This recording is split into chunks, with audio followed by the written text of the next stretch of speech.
Don't let yourself be caught off guard with the closing costs involved in buying in New York City. In many cases, the closing costs are very similar to closing costs you would experience outside of New York City, but there are some key differences, and we're going to talk about those closing costs specifically so that you will be better prepared to purchase in New York City. I'm Dewey. I'm your New York City real estate resource. Please take a moment to like, subscribe, and hit that notification button so you can stay up to date on all things New York City real estate, and let's get started. Now, in New York City, many of the closing costs that you would have experienced if you've ever purchased out in other markets are the same. You're going to have some of your mortgage costs, working with the mortgage company. You're going to have the title search, that sort of thing. The difference is that there are some very unique closing costs for New York City. And because New York City is such a unique market, a lot of it depends on what kind of purchase you're making. So are you buying a co-op? Are you buying a condo? Are you buying a townhome? Are you buying new development? All of these things have a different set of closing costs as well as some similar closing costs that will factor into your purchase. In general, across all of these properties, you can expect to be paying around 2 to 6% of the contract price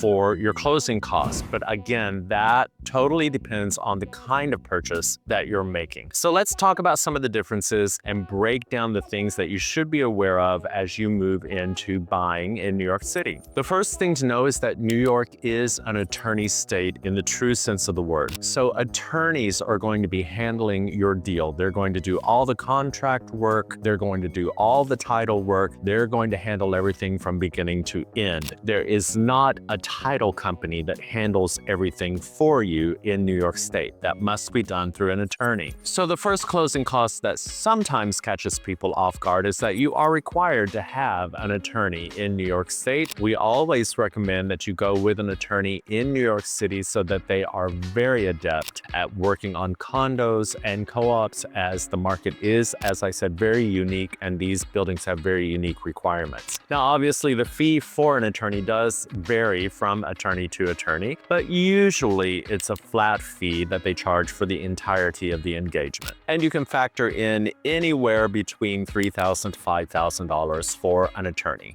Now, there are potentially two very large closing costs that people usually are not aware of coming into the market in New York City, and that is mansion tax, and that is the mortgage recording fee. Now, a mansion tax is only on purchases $1 million and above. So if you're purchasing something for $999,999, then you will not be subject to the mansion tax. But anything from $1 million all the way up to very, very large purchases are subject to a mansion tax no matter what kind of purchase you're making. So it does not matter if you're buying a co-op or a condo or new development or a townhouse. If it is over $1 million, you will have the mansion tax. The mansion tax is on a sliding scale. So starting at $1 million is going to be 1% of the purchase price, and it slides all the way up to a cap at $25 million.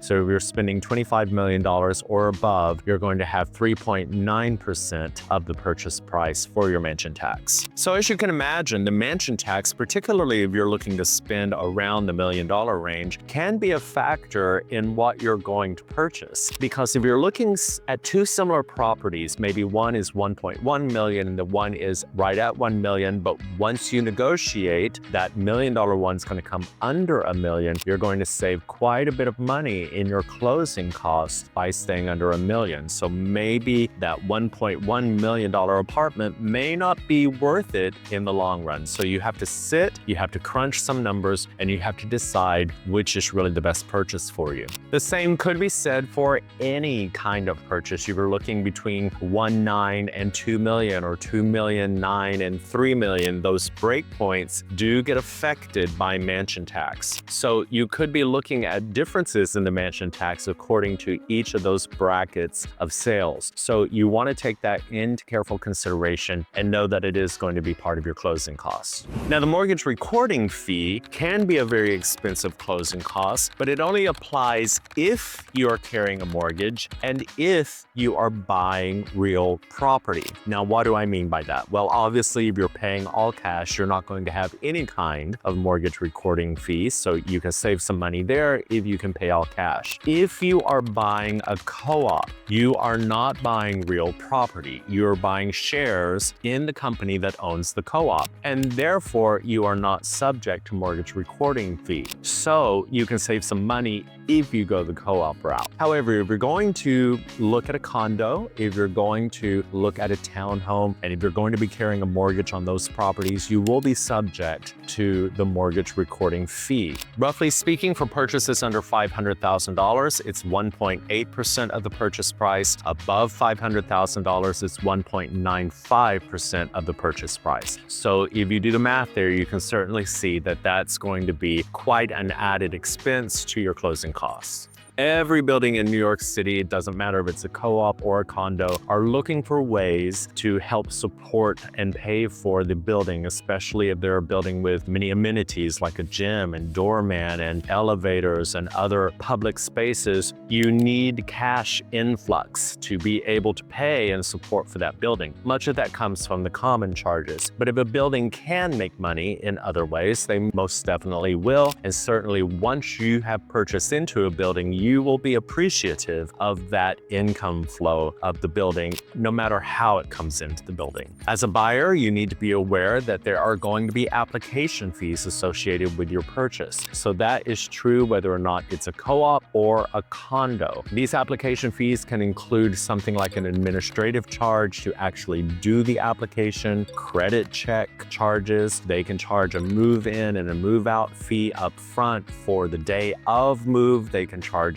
extra. They may have a pet deposit. Now, all of these fees can add up pretty quickly, and you're probably looking at anywhere between $1,000 and $2,000. Some of that may be refundable, such as same-day move-in deposits, which could be waived if you have a certificate of insurance from a moving company. So there is some give and take there, but you should expect that there are going to be building fees associated with the closing costs. Another cost associated with buildings, particularly condos, is often they ask for some sort of reserve contribution. Now, every building in New York City, if they're a healthy building financially, are going to have a reserve account, and that reserve account is there with the money that comes in that is above and beyond all the operating costs of the building, so that they have a buffer. Everyone wants a good, healthy reserve account because it serves as a buffer. If anything goes wrong with the building, if any repairs need to happen, there's that security there, so they don't necessarily have to raise the common charges constantly on the building. So oftentimes a building will request that there be a reserve contribution, and usually that's around 2 to 3 months of common charges that are added into your closing costs that go directly into the reserve account of the building. Now, in most cases, buildings have something that's called a flip tax or a transfer tax. That is building specific. We're not talking about New York State or city transfer taxes. Those are something different. We're talking about a transfer tax or flip tax that the building has adopted to charge people who are selling their apartment. Now, sometimes it is paid by the buyer, and you should know that up front, and that's a great question to ask of the agent that you're working with. Is there a flip tax or a transfer tax that the buyer must pay?